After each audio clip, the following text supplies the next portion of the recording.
13 hours without emergency calls, 4 lives lost. One of Australia's biggest telecom providers under fire. This is the story of the Optus outage, and why it matters for everyone who relies on a phone to survive.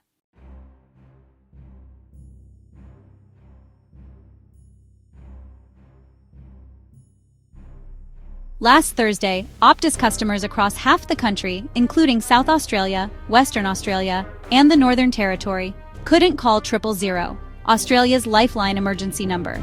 More than 600 emergency calls failed. In the aftermath, Optus confirmed at least 3 deaths were linked, with police later suggesting a 4th.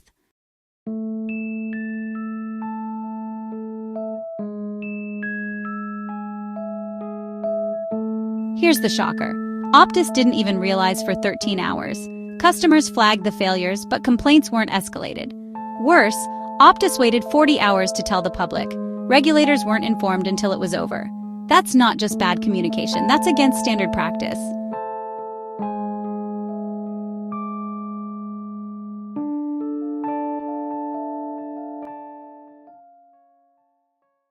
One family said their baby boy couldn't be reached in time. Authorities in WA believe another caller died after their 000 failed.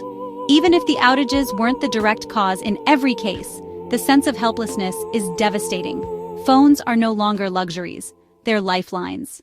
This was completely unacceptable, and I apologize to the families affected.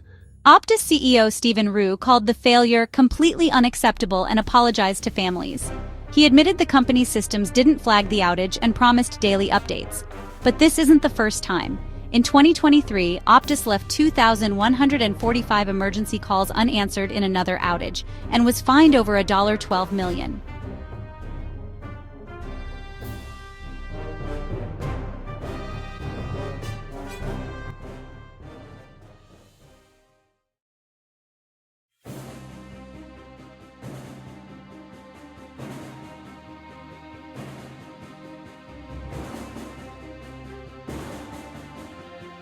The backlash is fierce. Australia's communications minister says there's no excuse for failing 000. The Prime Minister has suggested Rue should consider resigning. Regulators are already investigating and promise significant consequences.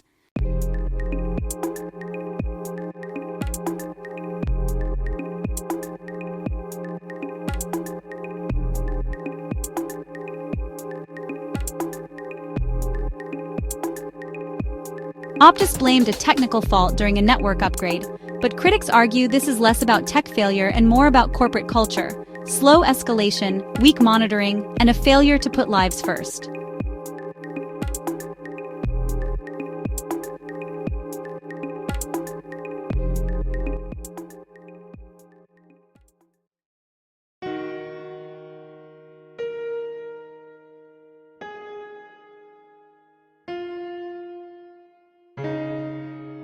This isn't just Optus.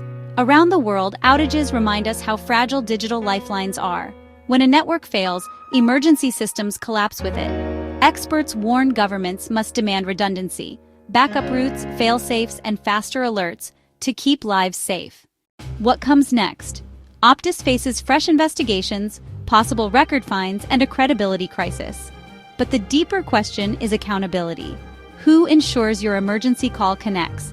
The telco, the regulator, or the state? And what happens when that chain breaks?